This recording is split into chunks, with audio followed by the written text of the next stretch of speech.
Welcome to week 63 of the renovation here on Iris Street. Week 63 sees some of the biggest changes to the home since the project began. The week begins with installing some drywall and OSB in the ceiling vault up to the skylights. This is so that the insulation can have a nice backer. After that goes up, I prepare the ceilings for drywall installation. The only remaining tasks are installing speaker wires, video wires, including 8K HDMI cables, USB-C cables, and some other cables that I think I might need, as well as Cat 8 Ethernet lines throughout the home. For those not versed in networking equipment, Cat 8 is currently the fastest networking cable you can buy, and it will support speeds of up to 40 gigabits per second. That is so insanely fast, my hard drives don't even write that speed. But the point is to future-proof the home because I'm only going to be installing Ethernet one time. After all the AV and Ethernet cables are installed, my dad, my Uncle Daniel, my mom and I put a bunch of drywall up on the ceilings. In fact, we get all of the drywall on the ceilings this week. Finally, you'll get to see some neat lighting in the staircase vault, showcasing the bandway lighting that can be set to any color, including just regular old daylight. Let's dive into week 63. It's January 5th and it's snowing again. Today is a Wednesday and I've been up here in my skylight vault putting up some drywall so insulation can go in. It's not much to look at, but this is giving me some good practice on cutting drywall. All of this is going to be buried in the attic, and all of this that you see, the brown side, will be facing the insulation and then covered again with the finished surface. So this is great practice. I've also taken my work platform down. I found out with the ladder, I can take it in and out of the skylight vault super easily. Let me show you. By putting the ladder on a stair, I can lean it up to any of these joists and get my platform in and out. Ironically, I don't think I need it anymore because this ladder is so handy.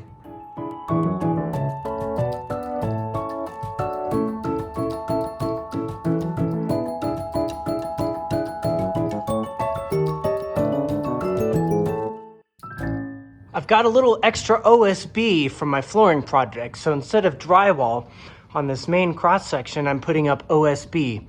It'll be somewhat structural, but also a really good backer for the spray foam insulation.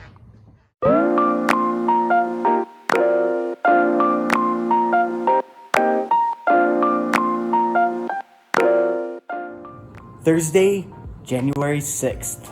I got a few things done last night that I needed to do before the drywall goes up, so let me take you through it.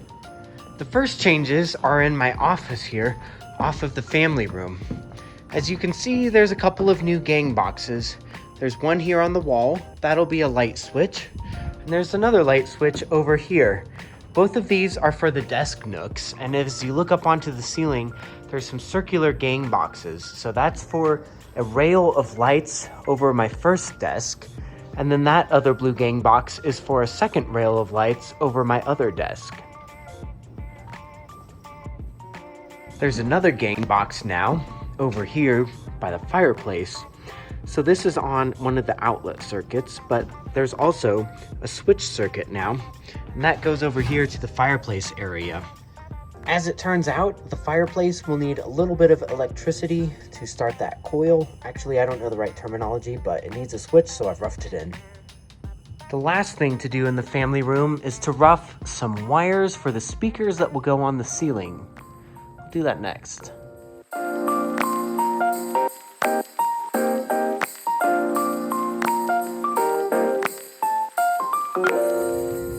Good evening, it's Friday, January 7th. Tomorrow, on Saturday, my relatives are coming up to help me put drywall on the ceilings.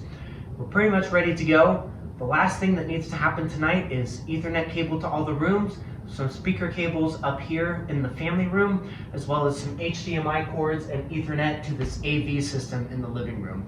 I'm gonna get that knocked out now. The idea here is that there will be a bookcase on the right and the left side of the fireplace. The bookcase on the right will house stereo equipment, an AV receiver, game consoles, and anything else that will be connected to the TV. This 4-gang box will be the intermediary between the stereo equipment and the TV above the fireplace, with neat connectors for HDMI cords, Ethernet, and sound cables. This 4-gang box is connected to this mount to make sure it stays nice and level over time. I'm also wiring the house with Ethernet, and I want to have Ethernet cables hardwired in every room.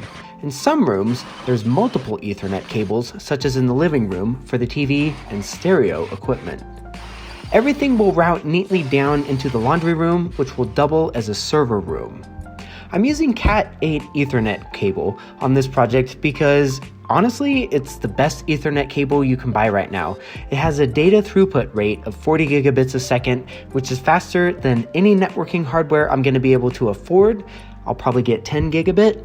And any of my device's current I/O. However, I'm only running this stuff one time, so of course I want to future-proof it. Before I put ceiling drywall up, I also want to run my speaker wires, otherwise I'm just crawling around in my attic afterwards. Every single room has Ethernet, and I'm even wiring it to a few uncommon locations like the kitchen.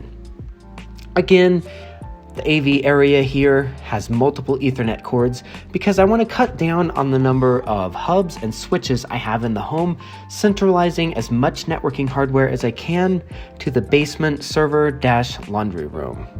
So, just like that, all the Ethernet is ran, and I am ready to put drywall on the ceilings. On Saturday, my Uncle Daniel, my dad, and my mom drove up to Broomfield to help me hang drywall on the ceilings.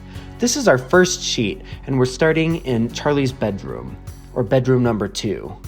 You can see Dad's using this rotary drill to cut around the lights, and it works pretty good actually.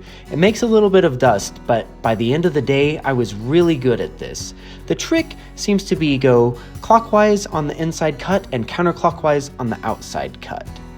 We broke a few sheets throughout the day, but as you can see here, we've moved on to the dining room, and we're starting to get a pretty good system going here.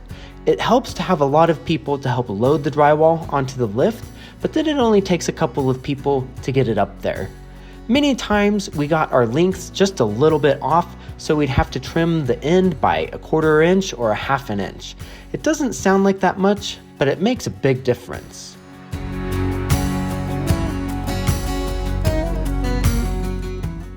Good evening, ending this Saturday, the 8th of January on a high note. Dad, Uncle Daniel, my mom and I got a lot of drywall up today. You saw him leave around 4. I finished the closets, I finished the hallway, I finished one of the bedrooms. Let me show you what we all did today. It was a great day. Tomorrow, I've prepped the living room so that we can start hanging up drywall. It's gonna be 8 4x12 sheets. The living room will be the start of the day. The dining room, as you can see, is mostly done. We just need to finish this edge. That is looking really nice. You can see the back bedroom, which I guess is technically Charlie's or the guest bedroom. That has drywall on the ceilings. Just kind of keep the walking tour going. You can see I've finished the hallway. Getting a lot better at cutting out these holes, looking very nice. The master bedroom, or my bedroom, is done here.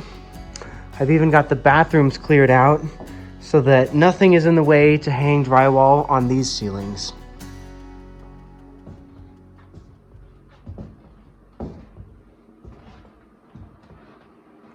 So, this was a great day.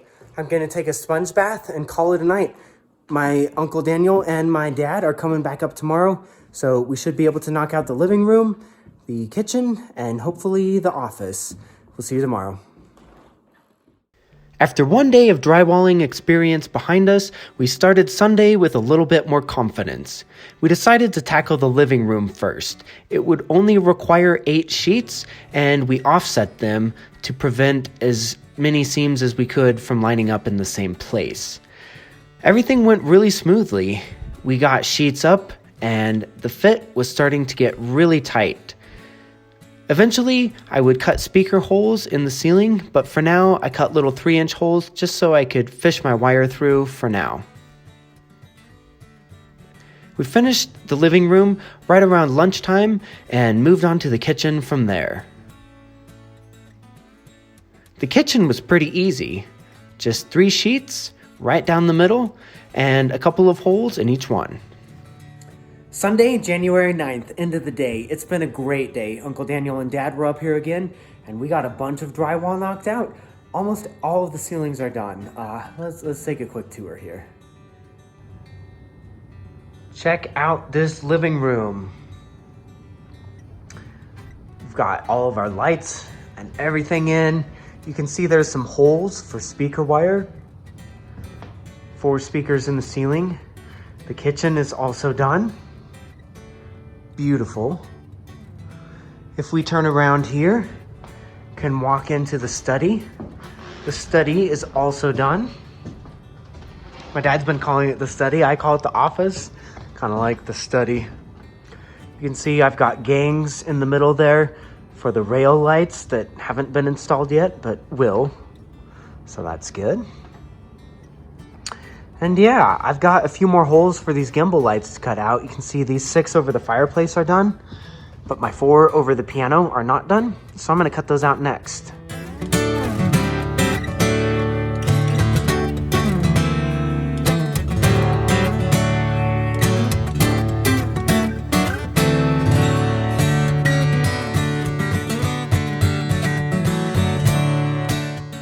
Well, guys, I am really loving this space. After 14 or 15 months of working on this place, it's finally seeming like it's actually gonna become a house. Just went to Home Depot to get the hole saw to cut those 4 final holes, and the whole way there I kept telling myself, I am so amped up. And I am, because like I said, after 14 or 15 months of working on this project, it's finally coming together, and just seeing these lights and this unfinished drywall on the ceilings is, man, this is one of the best days of the last 14 or 15 months.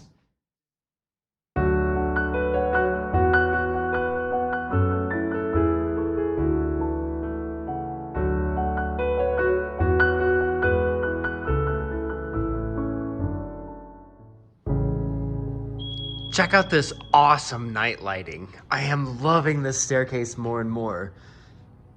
Right now the color is set to cyan, and it looks like a giant fish tank in here. It's just incredible. You really have to be here for the full effect.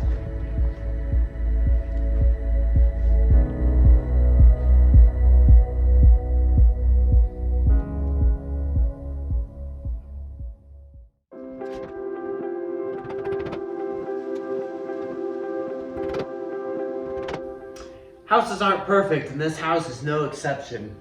These joists are just in the position that they were when I started renovating the house. When I put in this big LVL beam, it turns out that the load-bearing walls are just a little bit higher, which is what this is resting on, than these joists. So I'm putting some cheap 5/8 inch fence strips up against this LVL beam to bring them up to flushness with these joists. All of this will be encapsulated in drywall and will look really good when it's done.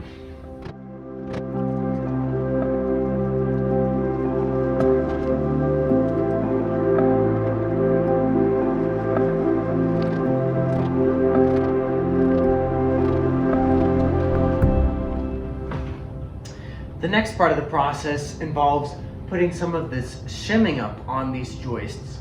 Most of them are flush, but a few of them are off by a little bit more even.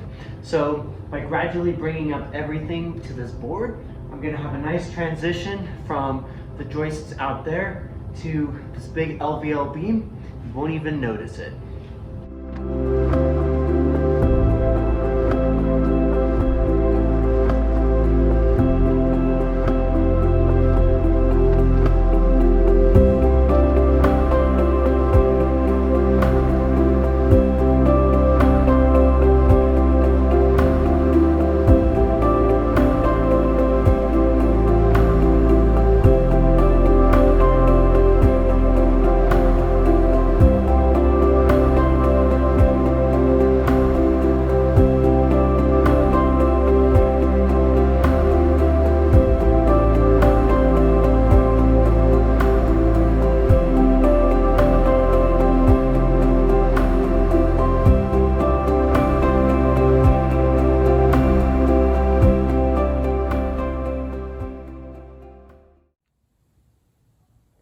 Tuesday, January 11th. I should finish all the ceiling drywall today. There's only one bathroom and a closet to finish.